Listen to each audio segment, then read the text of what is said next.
Bonjour à toutes et à tous. Aujourd'hui, on va parler de l'histoire des plans d'expérience. Les plans d'expérience ou design of experiment représentent une discipline essentielle dans la quête de connaissances et d'optimisation du système. Leur évolution, fruit d'une longue histoire scientifique, témoigne de la volonté humaine de comprendre et maîtriser les phénomènes complexes depuis les intuitions empiriques, les premières civilisations jusqu'aux méthodologies avancées intégrant l'intelligence artificielle, les plans d'expérience ont révolutionné des domaines aussi divers que l'agriculture, l'industrie et la santé et la science sociale. Cette présentation propose un voyage à travers leur histoire en explorant les jalons clés, les concepts fondamentaux et les applications pratiques qui ont façonné notre compréhension actuelle de l'expérimentation. Les débuts empiriques. Antiquité et Moyen Âge. Les expérimentations étaient souvent empiriques sans méthodologie formalisée. Par exemple, les agricultures essayent différentes méthodes de culture sans en tirer des conclusions systématiques. Alors, entre le XVIe et le XVIIe siècle, la révolution scientifique a introduit des concepts comme l'observation systématique et le contrôle des variables. Des scientifiques comme Galileo ont posé des bases de l'expérimentation moderne. La deuxième étape, c'est l'introduction des concepts statistiques. Alors, au XVIIIe siècle, avec l'émergence des mathématiques statistiques, les travaux de Pierre Simon, Laplace et d'autres ont permis de mieux comprendre les données issues des expériences. Au XIXe siècle, Francis Galton et Karl Pearson ont formalisé la corrélation et la régression, ouvrant la voie à l'analyse statistique dans les expériences. Développement des plans expérimentaux modernes. Fisher est souvent considéré comme le père des plans d'expérience modernes.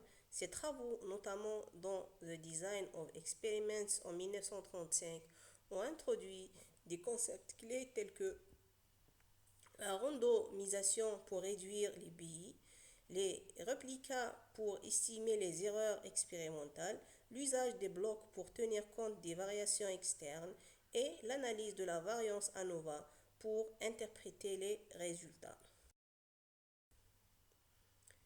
Les applications industrielles des plans d'expérience ont débuté entre 1940 et 1950. Avec l'essor de l'industrialisation, les plans d'expérience ont été adoptés pour optimiser les processus de fabrication. Les méthodes de Taguchi ont popularisé l'approche des matrices orthogonales pour réduire le coût et le temps des expérimentations tout en maximisant l'information. Méthode avancée et informatisée.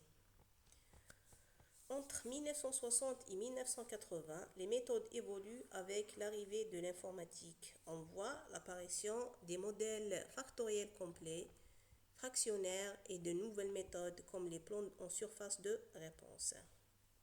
Six Sigma, entre 1980 et 1990, ce mouvement industriel a intégré les plans d'expérience comme un outil clé pour l'optimisation des processus.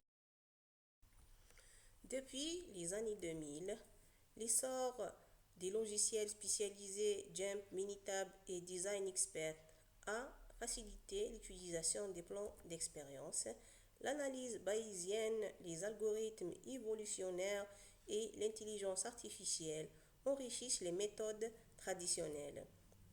Les plans adaptatifs et les expériences numériques, par exemple la simulation de Monte-Carlo, sont devenus des outils incontournables dans les domaines comme la recherche clinique et l'ingénierie.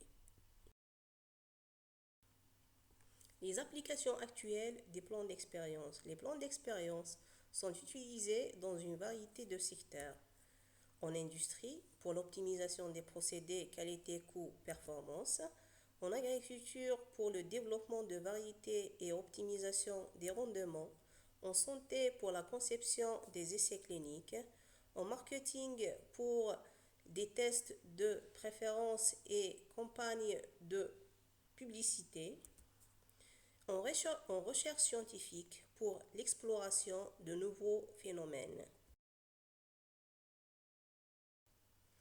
En conclusion, on pourra dire que l'histoire des plans d'expérience illustre comment l'interaction entre observation empirique, innovation méthodologique et avancées technologiques a permis de transformer l'expérimentation en une science rigoureuse et stratégique. Aujourd'hui, ces méthodes ne se limitent plus au laboratoire, mais s'étendent à l'industrie, à la médecine et au-delà, jouant un rôle crucial dans la résolution des défis complexes de notre époque. En retraçant ce parcours, nous comprenons mieux comment les outils d'hier continuent de guider les progrès scientifiques et technologiques d'aujourd'hui, tout en ouvrant des perspectives prometteuses pour l'avenir. Par ce, je termine et merci de votre attention.